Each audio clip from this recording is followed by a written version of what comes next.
Wow, wow, wow. What a performance from Man United. The only negative is why didn't we score 5 goals? Why didn't we batter them? This is the first time in the Premier League where I've seen Man United win and I am convinced. We've had wins where it's been, okay, I think we did enough to win. We deserved to win. There was wins where we were okay. There was wins where I was like, how did we win that? But today was a game that could have been 4-0 to United. It was the polar opposite of Newcastle. And every negative I had in Newcastle about the work rate, about the structure, about the press, about Ten Hag's man management was proved wrong today. Ten Hag got his substitutions right, taking off Lindelof. The pressing structure was so much better with the fullbacks going up there. The work rate of the wingers, the work rate of the players was so much better. Scott McTominay, who I slated versus Newcastle for not helping Maino, was very good today. And I've always said if we have a lot of possession, McTominay will have better games because of those box crashing runs. He could have got a hat-trick today. Many players could have scored. I thought Garnacho was fantastic. I thought Amrabat was immense. I think there was a lot of positives. I think the other negative was we're still quite easy to play through. We're still quite vulnerable. And I think going to Anfield, that could get exposed. We definitely need to be a little bit tighter. Stop this Lindelof crap. Bring Varane back in the side. That's what I'm going to say. But I'm going to show you this statistic here. We were so dominant. I am so happy with that. I'm going to talk about individual players like Garnacho in a second. But 4.46. 4.46. Let me retweet that. We've not had an XG this high in over 2 years. This is the highest XG I'm pretty sure we've had under Ten Hag. Actually, no, the last Chelsea game we had an XG of 5. The last time we had an XG this high was Chelsea last season. Phenomenal. I do look at the 1.52 XG for Chelsea and think we need to tighten up defensively. I think Lindelof was at fault. People blaming Alana. I think Lindelof was at fault. I think Ten Hag was spot on to take off Lindelof because I don't think he's good enough for United, but I want to get into the game. I want to get into the analysis. I want to talk about a lot of things. And I have to say, something that was really visible to me was that Garnacho, Shaw, Dalot, Højlund were really enjoying the quick pass move, quick link up. It was like all these instructions that Ten Hag had been relaying to the players was working. It was like they were listening. It was this gameplay was just working between them. And Garnacho, Shaw, Dalot and Højlund are all players in Ten Hag's long-term plan that Ten Hag wanted. You could see this movement. You could see this pass and move game. It was simple. It was a really good performance. I loved the effort levels. I enjoyed how Man United pressed the majority of the game and the fullbacks were committing to the press. I thought the attacking play from United was really good. There was clear patterns. I like how Reguilon came on, had a really good game. He was overlapping Garnacho. I thought Garnacho had a fantastic game. And boom, McTominay is running in there to finish off nearly every chance. The only criticism I have for McTominay today, and I'm very critical of McTominay, is I'm thinking he's stealing Rasmus Højlund's chances. Højlund's there, but he's scoring. You know what I mean? I've been critical of McTominay and I still will be critical of McTominay. I think when he doesn't score, he doesn't add enough. And I think if you dominate possession where you're going to create chances, McTominay's good. McTominay's good in a team that creates chances, but the problem is if we don't create chances, he doesn't do enough off of the ball. He doesn't do enough and build up. That's the problem with McTominay. That's the problem I have. But I'm not going to criticise McTominay today because he was fantastic. He was unbelievable. And he made some really interesting comments in his post-match reaction that I want to get into. I've just improved the lighting quickly because it is terrible at the moment as well. But I think the finishing was poor and that was a negative for me. I don't actually think we really created anything for Højlund.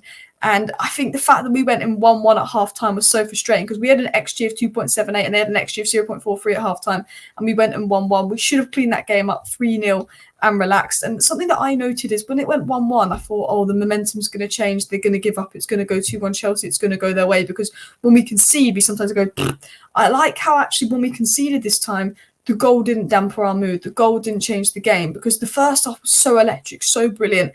And it was so different to everything we've seen as football. It was the best football I'd seen United play in a very long time. They were executing this organised plan. We were carving the team open. We looked fluid. We were moving the ball fast. And it was really good. The one thing I would point out and the one negative, and I think, who pointed out? I think the Elite Pundit pointed out, was we're struggling to sort of defend large areas of space, which is why we're struggling with control. And that just screams, bring in Todibo for me. But I thought, do you know what? This is a very high-risk style of football, a little bit like Ange Postecoglou today, where we were looking a bit vulnerable to conceding, but we looked like scoring more and more, just like you seen with Spurs and Ange. And you know what? I liked it because I saw a pattern of player style of football.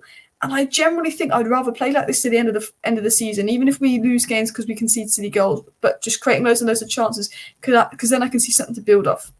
Then I can see something great to build off as well. When we made Chelsea very uncomfortable.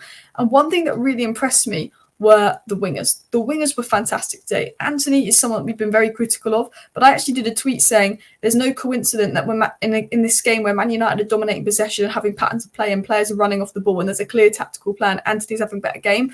I've been critical of Antony, but not as critical as a lot of you guys. But I've said with Antony, the one thing I will give him is the way we were playing at the start of the season was not the reason we signed Antony. We didn't sign Antony to play that kind of football.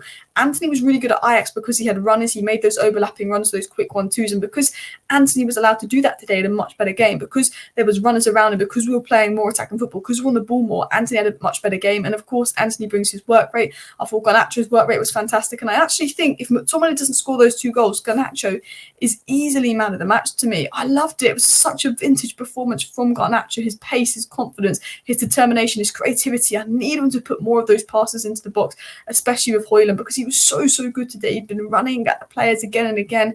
He had a brilliant game. He was always getting in good areas. I think Garnacho and Bruno's link up was really good. Bruno always finding Garnacho there.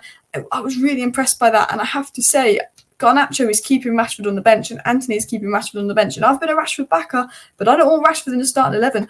You know what? That starting 11 can stay. I did say Varane or Luke Shaw's got to come in there for Lindelof. Even Johnny Evans has got to come in there for Lindelof. Other than that starting 11 deserves to play the next match against West Ham. But I would like to see Maino in maybe the Liverpool game instead of McTominay, where we're going to have less possession, because I don't think if we're going to have a lot of possession, if we're not going to create chances, McTominay doesn't add enough in build-up. But yeah, I think actually there's so many positives. I think Lindelof was the main negative. I thought Maguire was really good. I thought Amrabat was everywhere. I want to give a shout out to Amrabat. He had a lot of stick lately. He's come up against Chelsea's 200 million pivot, which isn't working. And I think Chelsea were massively missing, what you call him, Conor Gallagher. They really were. They were crap in midfield today. And look, we were vulnerable in midfield. We could be split through. We had a lot of issues in midfield, but looking at how vulnerable Chelsea was, I said, look, that Gallagher guy is better than their 200 million sort of midfielders. And I want to say this quickly, and it's a little bit off topic before I get into what I want to get into, Antony, his game numbers and stuff.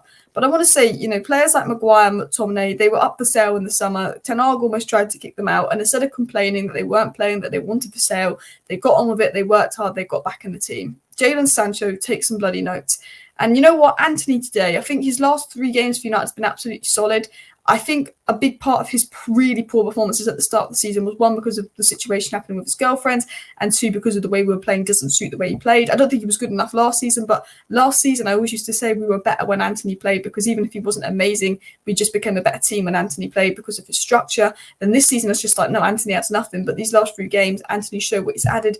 Won the penalty, great key pass, 2 out of 3 tackles won, 4 dribbles, 4 fouls won. Look at 52 touches, so heavily involved in the game. I was really impressed by Antony's performance. I think he was one of the standout players to me. I was impressed with Amrabat. But I want to dive into what McTominay said, and I bookmarked this because I think this could be key. McTominay said lighter training sessions to keep fresh in the lead up to the game in his post-match interview. It's interesting because there's a lot of rumours, a lot of leaks that the players were frustrated with how intense training was and they thought it was impacting their performance. We looked so much more fresh today, and maybe we did go lighter in training. Maybe Ten Hag said, you know what, we're going to do more tactical work because you're not understanding what I need to do. But yeah, I think this was the best game of the season. I thought Scott Garnacho, Amrabat and Delo were brilliant. I thought Antony had a good game. You've got to give credit to Ten Hag because you could see that we were deploying a pressing and progression system and it was starting to suit us more. He's definitely made some differences, but we do need to improve in defending transitions, which I think is where someone like Todibo could come into as well. But yeah, Garnacho, big up to him. Smash a like for Garnacho. His work rate was absolutely fantastic. Smash a like for the other players as well. I saw tactical adaptations from Ten Hag. All my criticisms of Ten Hag and how I think sometimes he's stubborn and he needs to change this, he needs to change that. We saw tactical changes. We saw tactical tweaks. We saw the team work hard. We saw a great performance. And other than Lindelof, who got subbed off at half time, there was no one really I could fault after that performance. And it's so nice to be sitting here saying, you know what, this was good. This was absolutely fantastic. This is Manchester United. This is what I want to see as well. And we're only 3 points behind Man City. 3 points. I think that is absolutely mad that we're only 3 points behind Man City. So you know what? I have to say, maybe we're onto something. Maybe we're going to get back by West Ham and go back to United. But the most important thing from here now is consistency. This is a performance where we've won, but this is the first time we've won in the Premier League where I am convinced. And Amrabat outclassed 200 million midfielders today, was absolutely brilliant. Amrabat recovered the ball 11 times. No one did that more than him and won 100% of his tackles. He was absolutely brilliant. So shout out to Amrabat there. I should have given him a shout out much earlier. Smash a like. Thank you for watching.